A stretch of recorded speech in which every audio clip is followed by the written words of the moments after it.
जब मैं स्कूल में था तो मेरे पढ़ाने, मुझे होमवर्क कराने से लेकर जितने मेरे काम होते थे उसमें मेरी मम्मी हमेशा से हेल्प करती आई हैं। स्टार्टिंग के फेज़ में हमारे पास कुछ फाइनेंशियल कंस्ट्रेंट्स भी रहे। मेरे पापा हमेशा से अलग ही रहे हैं। तो जब मैं अपनी तैयारी स्टार्ट कर रहा था तो ये एक बहुत ही बड़ी आई वुड से एक मिथ है कि बिना दिल्ली गए हुए, बिना यहाँ कोचिंग किए हुए शायद ये एग्ज़ाम नहीं निकल सकता है। आप चाहे कितना भी अच्छा करने की कोशिश करो, आपने भले ही हो सकते हैं 100% अपने तरफ से देने की कोशिश की हो, but there may be a point कि शायद रिजल्ट आपके फेवर में ना हो। तो जब भी ऐसे कुछ लो पॉइंट्स आते थे, जैसे सेकंड अटेम्प्ट में मेरा प्रीलिम्स नहीं हुआ, तो एक सेल्फ डाउट की फीलिंग आ जाती है। जब मेरा फर्स्ट अटेम्प्ट में मैं इंटरव्यू स्टेज तक गया था और मेरा सिलेक्शन नहीं हुआ, तो आई वुड से कि मैं बहुत ज़्यादा डिसहार्टेंड हुआ। जब आप अपने लो में होते हो तो शायद दे थिंक कि अब इसका कुछ नहीं हो सकता, now that's a gone part, मतलब ये आगे कुछ नहीं कर पाएंगे जीवन में, that there is no shortcut to hard work. But ये जो पूरी जर्नी है दैट्स अ रोलर कोस्टर, तो एक अच्छी स्ट्रैटेजी की भी ज़रूरत है। तो I remember she told me in my childhood that एक दोहा है दैट सरस्वती के भंडार की बड़ी अनुपम बात, जो कर खर्चे त्यो बड़े, बिना खर्चे घट जाते। In the latest UPSC result 2025, top 10 out of top 10 are from various courses of Vajram and Ravi, with All India Rank 1 Anuj Agnihotri and many more. For over a decade, the All India Rank 1 has emerged from this very ecosystem. A journey powered by 50 plus years of legacy. Join the GS Foundation program. Inquire now. Hello, मैं उज्जवल प्रियांक हूँ। UPSC CSE 2025 में मुझे all India rank 10 प्राप्त हुई है। And today at DKT Sunday stories मैं आपको अपने बारे में कुछ बताना चाहूँगा। तो मेरा जन्म पटना बिहार में हुआ था एंड स्टार्टिंग से ही मैं हमेशा से अपने मम्मी के साथ ज़्यादा कनेक्ट कर पाया हूँ। मेरे पापा हमेशा से अलग ही रहे हैं। ज़्यादातर मैंने जो अपनी बॉन्डिंग बनाई that was with my mother, और उन्होंने ही हमेशा शिक्षा के लिए मुझे प्रोत्साहित किया। जब मैं स्कूल में था तो मेरे पढ़ाने, मुझे होमवर्क कराने से लेकर जितने मेरे काम होते थे उसमें मेरी मम्मी हमेशा से हेल्प करती आई हैं। एंड क्योंकि स्टार्टिंग के फेज़ में हमारे पास कुछ फाइनेंशियल कंस्ट्रेंट्स भी रहे, जिस कारण से मेरी मम्मी ने ही मुझे कोई अच्छे ट्यूशन्स नहीं दे सकी, बट उन्होंने हमेशा मुझे पढ़ाया बिकॉज़ वो एजुकेटेड थी। She was a very good teacher, वो बच्चों को पढ़ाती थी। तो उन्होंने ही मेरे सारे होमवर्क्स कराना, मुझे पढ़ाना। एंड अभी when I was preparing for UPSC, तो जो हैंड राइटिंग पार्ट होता है that was very good, and उसका भी क्रेडिट मेरी मम्मी को जाता है because she also has a very good hand writing. And उन्होंने बचपन में मुझे थोड़ा कर्सिव के प्रति कराया, उन्होंने प्रैक्टिस वगैरह कराई, तो I also had the habit of a very good hand writing. और इसी तरीके से I completed my class 10th from Patna only, Gyan Niketan school, where the founder was Shri Acharya Kishore Kunal sir, who is also a Padma Shri। तो उनसे भी काफ़ी ज़्यादा inspiration मिली जब वो स्कूल आते थे और वो हमें एड्रेस करते थे। तो I heard from him also, he used to share the stories कि उन्होंने यूपीएससी की तैयारी कैसे की थी। तो वहाँ से भी कुछ सीख मिली।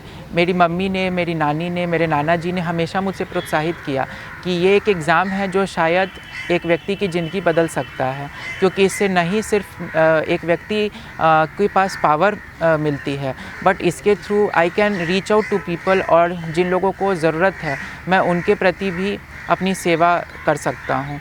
तो इस कारण से जब मैं स्कूल में था, when I was in my secondary school, तभी मुझे शायद पता चल गई थी कि हाँ इस तरीके की एग्ज़ामिनेशन होती है।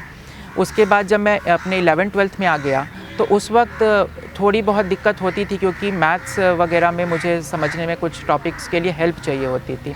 तो मैं किसी प्रकार की IIT JEE की कोचिंग अच्छे से नहीं कर पाया, बट हाँ मैंने कुछ अपने टीचर्स, मेंटोर से मैथ्स में काफ़ी हेल्प ली थी, जिनसे मैं मैथ्स पढ़ता था, थोड़े बहुत हेल्प फिजिक्स में भी लेता था। तो आई वुड से कि हाँ मैं इसके लिए I would not complain about it कि I was not having very good help, but हाँ मेरा JEE मेंस क्लियर हो गया, but I could not clear JEE advanced. तो वहाँ पे मेरे पास दो ऑप्शंस थे। फर्स्ट वाज कि या तो मैं एक ड्रॉप ईयर ले लूँ एंड ये prepare for JEE advanced thoroughly, but फिर मैंने यही सोचा कि I would be giving 1 more year to that examination, and at the end कहीं ना कहीं मुझे शायद यूपीएससी के तरफ जाना था। तो आई थॉट कि why should not I do something, कोई एक प्रोफेशनल डिग्री ही जब लेनी है, इंजीनियरिंग लेनी है, तो मैं बीटेक कर लूँ और साथ ही साथ इस एग्ज़ाम की तैयारी भी शुरू कर सकूँ। मैं आपको ये भी बताना चाहूँगा कि बचपन के कुछ समय मैं अपने पापा और मम्मी के साथ ही रहा था, but that was a very small part of my life. ज़्यादातर समय, because I would not try to जज एनी वन, बट चूँकि थिंग्स वर नॉट वेल, तो ज़्यादातर समय मैं अपनी मम्मी के साथ ही रहा हूँ। And I have seen that how my mother has always aspired to make me a successful person. Like I would say that she credited, she gave her entire life to me so that मैं एक अच्छा इंसान बन सकूँ, मैं कुछ ऐसा कर सकूँ जिससे न सिर्फ मेरी माँ बट जो भी लोग मुझसे अटैच्ड थे, जिन लोगों का मुझे सपोर्ट था, they feel proud about me. तो इसीलिए इस जर्नी में मैंने अपनी माँ को भी काफ़ी ज़्यादा अपनी प्रेरणा स्रोत के रूप में लिया। She never left hope. उन्होंने कठिन परिस्थितियों में भी मैं उन्हें ये देखता था that she never left hope. She always tried कि कुछ ऑप्टिमिस्टिक अप्रोच रहे जीवन में, ताकि हम लोग हमेशा आगे बढ़ने की चाह रखें। People will always try to जज यू। जब आप अपने लो में होते हो तो शायद दे थिंक कि अब इसका कुछ नहीं हो सकता, now that's a gone part, मतलब ये आगे कुछ नहीं कर पाएंगे जीवन में। But in that situation also she always encouraged me कि नहीं, जीवन में कुछ अच्छा होगा। And she also gave me, I would say that संस्कार। उन्होंने थोड़ा स्पिरिचुअलिटी के तरफ भी मुझे रखने की कोशिश की।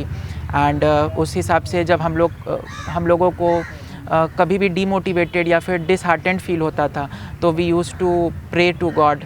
हम लोग थोड़े बहुत, because we have a lot of faith in Lord Krishna, तो हम लोग शायद जब भी समय मिल पाता था तो हम लोग द्वारका गुजरात जाते थे दर्शन करने के लिए। तो उससे काफ़ी ज़्यादा एक मन में रिजुविनेशन हो जाता था। तो आई वुड से कि इस पूरे जर्नी में जो मेरी माँ का रोल रहा है, that is the biggest part that kept me motivated, and she was the one who moulded मी।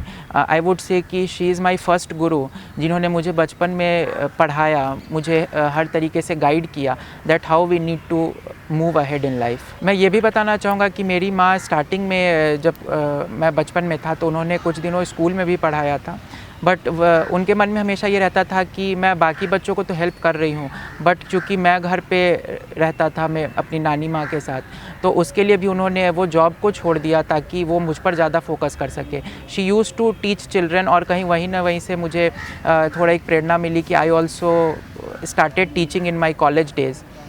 तो हाँ, इस तरीके से मैं बोलना चाहूँगा कि उन्होंने काफ़ी ज़्यादा हार्डशिप्स देखी, एंड उन्होंने मुझे हमेशा एक एजुकेशन के प्रति, शी ऑलवेज टोल्ड मी कि education is that thing which can change our life. If we are not having proper education, then wealth is something that can go, but it is something which can never go. तो I remember she told me in my childhood that एक दोहा है that Saraswati के भंडार की बड़ी अनुपम बात, जो जो खर्चे त्यो बढ़े, बिना खर्चे घट जात। तो she motivated me कि whatever knowledge we have, we should try to share it with also other, ताकि थोड़ा सा उससे हमें भी सीखने को मिलता है। Because as human beings we don't know everything, but when we try to learn, when we try to share our knowledge, then we also gain something. तो ये जो लर्निंग की जो मेरे अंदर स्पिरिट थी, ये जो थी कि मुझे जीवन में कुछ अच्छा करना है, तो इसमें मेरी माँ का बहुत बड़ा योगदान रहा। तो मैंने जो अपनी सारी प्रिपरेशन की इस यूपीएससी जर्नी में starting from 2022, I did everything from my home in Patna only. मैंने पटना से ही रह के अपनी सारी तैयारी की, और चूँकि आई वुड से कि मैं यहाँ पर आया ORN में कुछ स्टार्टिंग में कुछ दिनों में एक बार देखने के लिए, समझने के लिए कि आखिर इस तैयारी में what all things are there जो रिक्वायर्ड है। But when I came here I found कि यहाँ पे काफ़ी ज़्यादा थोड़ा रश थी लाइफ में। People were trying to market their products a lot more, and I thought कि यहाँ पे बहुत ही ज़्यादा एंग्जाइटी हो सकती है, क्योंकि मुझे अकेला रहना पड़ेगा यहाँ पे, तो शायद I won't be able to be mentally well. तो इसीलिए आई फाइनली डिसाइडेड कि क्योंकि अभी सारे कंटेंट्स ऑनलाइन अवेलेबल हैं और बहुत अफोर्डेबल भी ऑनलाइन लर्निंग हो चुकी है, तो I should go for an online learning from my home only. क्योंकि मेरे मन में शायद ये एक अंदर में रही थी कि मेरा JEE एडवांस नहीं हो सका था, because I have not done proper coaching for that. तो this time I had the spirit कि नहीं, ऑफलाइन कोचिंग के बिना भी बहुत लोगों का सिलेक्शन होता है और उस समय शायद मेरे एंड से भी कुछ कमियां रह गई होंगी। तो इस बार मैंने पूरी कोशिश की मैं घर से ही रहकर वो सब कुछ करूं जो शायद पिछले अटेम्प्ट में नहीं किया। और थोड़ा ये इकोनॉमिकल भी रहा, मैं क्योंकि घर पे रह के अपनी तैयारी कर सका तो मेरे खर्च भी थोड़े कम हुए। तो इस कारण से आई वुड से कि मैंने ये डिसीजन लिया। मैं साथ ही साथ ये बताना चाहूँगा कि जब मैं अपने बीटेक के लिए डिसाइड कर रहा था कि मुझे कहाँ जाना चाहिए, तो I was trying to find एक ऐसी जगह जहाँ पर मुझे पढ़ाई मिल सके, एक इन्वायरमेंट मिल सके और साथ ही साथ I could do it at a lower cost. तो I found out about JECRC university, जहाँ पर क्योंकि मेरे 96% मार्क्स थे इन क्लास 12th, तो they provided me with 50% scholarship during my BTech fees. तो उसमें भी काफ़ी ज़्यादा मुझे कंसेशन मिली and even I would say कि जो मेरा बीटेक का कोर्स रहा that was also quite economical when I was in my second year.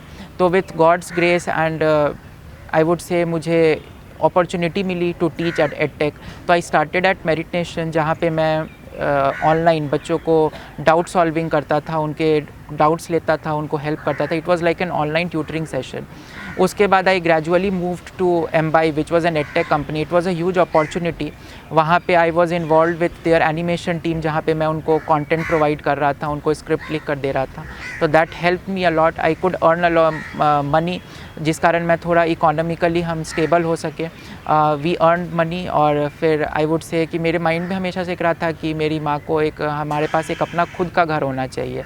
तो I purchased from whatever earnings we had and फिर मेरे पास जो भी कुछ सेविंग्स थे पहले के and through some help I would also say and we purchased a small flat in Jaipur in my mother's name.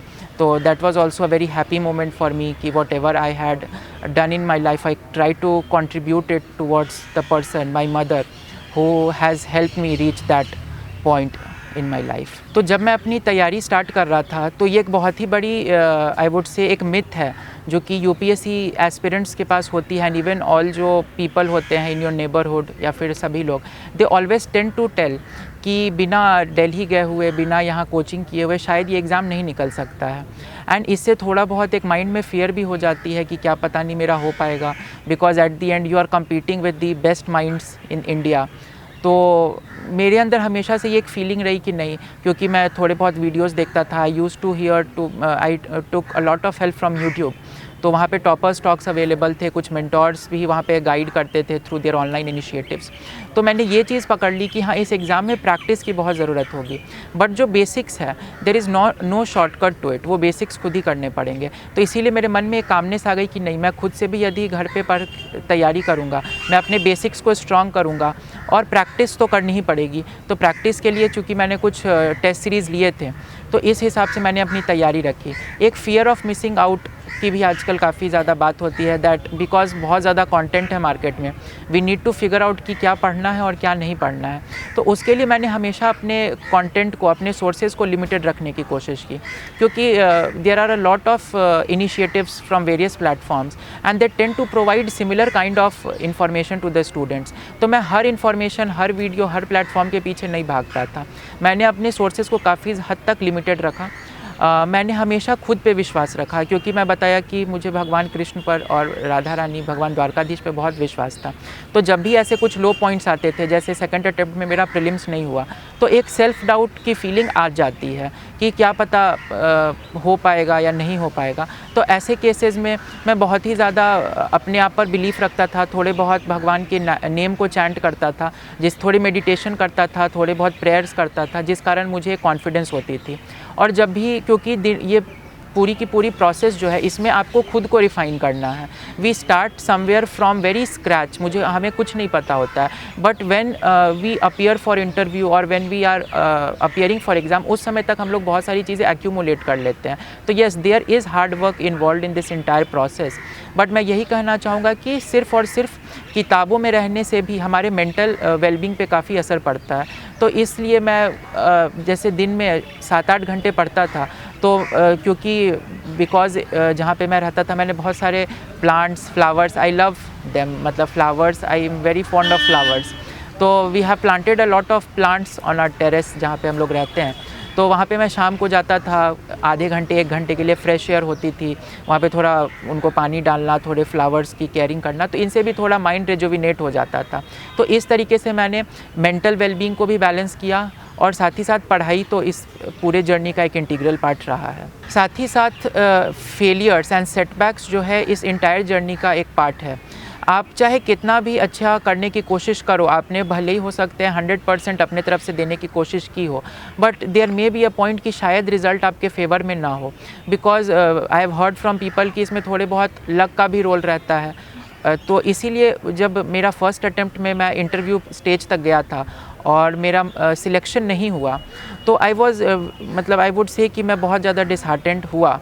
But एक चीज़ मैं जो कहना चाहूँगा इस पूरे प्रोसेस में, कि जो लोग मेरे से हमेशा से जुड़े रहे, जैसे कि I was very close, apart from my mother, I was very close to my नानी माँ, मेरे नाना जी थे, मेरी मामी थी, और मेरे एक छोटा कज़न भी था, मतलब बहुत छोटा है वो, तो like he was a child. तो ऐसे केसेस में क्या होते थे कि बिकॉज जिस दिन रिज़ल्ट नहीं आया तो I went to meet them.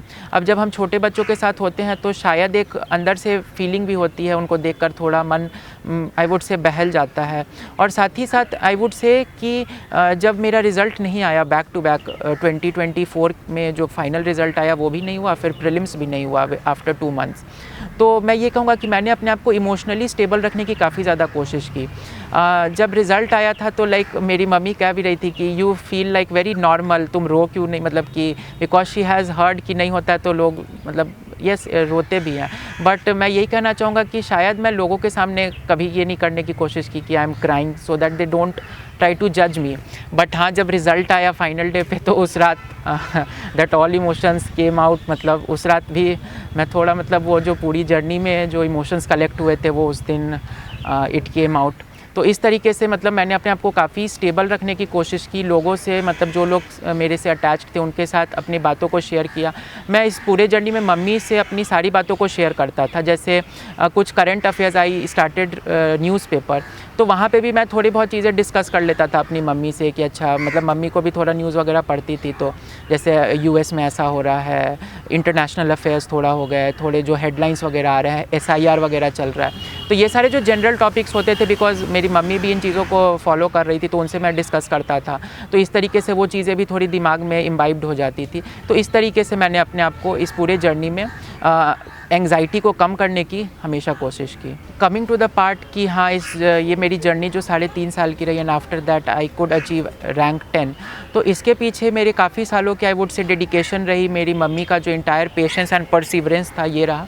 And I would से क्योंकि मैंने बचपन से ही हमेशा अपनी मम्मी को काफ़ी ज़्यादा हार्डशिप्स फेस करते देखा, उनको देखा कि कैसे हम लोग स्टार्टिंग के फेज़ में, जब हम लोग अपने इनिशियल चाइल्डहुड में थे, तो काफ़ी कम चीज़ों में भी हमने अपनी सर्वाइव करने की कोशिश की। तो एक तरीके से मैंने इस चीज़ को एज अ रिस्पॉन्सिबिलिटी लेने की कोशिश की कि no, I have to do something, जिससे शायद जो मेरे परिवार हैं, जिनका मेरे ऊपर हमेशा भरोसा रहा है, स्पेशली मेरी मम्मी, वो जीवन में शायद एक ऐसा मोमेंट हो which she can feel proud about. उनको एक चीज़ हैप्पीनेस मिली जो शायद वो जीवन के अपने 25 सालों में उनको नहीं मिल पाई। तो इस कारण I took it as a responsibility. I had faith in myself कि चलो, यदि एट द एंड ये एग्ज़ाम नहीं भी हो पाएगा तो शायद I would be able to do something good in this field also. तो इस तरीके से मैंने हमेशा एक अप्रोच रखा। और साथ ही साथ जब कॉलेज के भी दिनों में मैं ज़्यादा एक्टिविटीज़ में, I didn't have a very large social circle I would से, बिकॉज मैं बहुत ज़्यादा, मैं अपने क्लासेस जब कंप्लीट हो जाते थे तो because I started working from my second year only, तो उस काम को भी फोकस करना पड़ता था। तो मैं जल्द से जल्द कोशिश करता था कि मैं अपने रूम पर वापस आ जाऊं ताकि मैं वो काम को भी टाइमली पूरा कर सकूं, so that because it was a freelance work, वो कॉन्ट्रैक्चुअल बेसिस पे था, तो मैं जितना ज़्यादा काम कर पाता I could earn much more. तो इस हिसाब से मैं उस काम को भी करने के प्रति डेडिकेशन रखता था। कभी कभी रात भी हो जाते थे। तो इस हिसाब से आई वुड से कि it was a responsibility on me, and at the and I would say कि भगवान द्वारकाधीश, जिन पर मेरी बहुत आस्था है, उन्होंने ये रिवॉर्ड दिया है मुझे। तो I am extremely grateful to him, towards my mother, towards my नानी maa, my nana ji, and I would dedicate this success to them only. इसमें मेरी हार्डवर्क तो रही ही है, but without them I could not have done this. At the end मैं अपनी इस पूरी जर्नी को इसी बात पे कंक्लूड करना चाहूँगा that there is no shortcut to hard work. We need to be working very hard, we need, but at the same time learning is important, but ये जो पूरी जर्नी है दैट्स अ रोलर कोस्टर, तो एक अच्छी strategy की भी ज़रूरत है। तो इसमें मैं यही बोलना चाहूँगा कि बिना दिल्ली आए आप अपने घर से अगर अपने आप को थोड़ा, यदि आप फ्रॉम हाउस होल्ड वर्क जो हुआ, आप अपने जो जनरल चीज़ें होती हैं जैसे आपकी फूडिंग, आप घर पे रह रहे हो, अगर इन सारी चीज़ों से आप अपने माइंड को फ्री रखते हो तो कहीं ना कहीं आप अपने माइंड को इस प्रिपरेशन की तरफ ज़्यादा अटैच कर पाएंगे। और एक प्रॉपर स्ट्रैटेजी रखनी तो ज़रूरी होगी ही। हमें हमेशा अपने वीकनेसेस पे काम करना होगा, क्योंकि it's about constant learning and gradual process of becoming a better person. तो हमारी जो वीकनेस है उस पर तो हमें काफ़ी ज़्यादा फोकस करना पड़ेगा और उनको स्ट्रेंथन करना पड़ेगा, बट ऑल्सो जो हमारी स्ट्रेंथ्स हैं इस जर्नी में, जो हम शायद अपने इनिशियल डेज में फिगर आउट कर लेते हैं, उनके प्रति रिलैक्स होने की ज़रूरत नहीं होती है। उन पे भी हमें कंसिस्टेंट रहना पड़ता है, उनको भी हमें रिवीजन करने की ज़रूरत है, ताकि ऐसा ना हो कि जब अगले अटेम्प्ट में हम अपने वीकनेसेस को इम्प्रूव कर लें तो जिन पार्ट में हम पहले स्ट्रॉन्ग थे वो इट फंबल्स आउट। तो ये तो एक बहुत ही इम्पॉर्टेंट है इस जर्नी के लिए। और साथ ही साथ यदि आप हमेशा अपने आप को कंटेंट ओवरलोड से बचाएंगे और हमेशा सेल्फ फेथ रखेंगे, यदि आप वो एक कॉज आपको पता है कि आप ये क्यों करना चाहते हो, तो आपको कभी भी ये नहीं लगेगा कि ये जर्नी को छोड़ देनी है। तो आप हमेशा एक कॉज को अपने दिमाग में रखो कि why I want to do this examination, because at the end जिन लोगों से आई वुड से कि आप 10-15 साल में कभी बात भी नहीं हुई होगी शायद, who have judged you on the basis कि शायद he might not be able to do anything in his life, तो जब ये प्रिपरेशन से आप बाहर आओगे एंड शायद आपको जब सक्सेस मिलेगी, then they will start coming to you and they will like say I knew from very beginning that he's very bright child and he will do something। तो इस तरह की चीज़ें होंगी, बट हाँ ये जर्नी हमें यही सिखाता है कि हमें हम्बल होने की ज़रूरत है, क्योंकि जब आप नहीं कर पाते हो, आप कांस्टेंट फेलियर्स को फेस करते हो, तो कहीं ना कहीं आप चीज़ों को सरेंडर करने की कोशिश करते हो। और इस तरीके से we need to improve ourselves and have faith and always stick to the cause for which you are working। And I would wish every aspirants who are planning to appear in UPSC CSE in the coming years all the very best for the examination। Do work hard, but also try to remain strategic, focus on the things which you can do, not on the things in which you are not comfortable। And I would also like to thank DKT platform for having me and giving me the platform to share my journey with you all। And the entire journey I would say that DKT also helped me in listening to various toppers and how they remain motivated and how they kept on learning in their journey। So thank you all।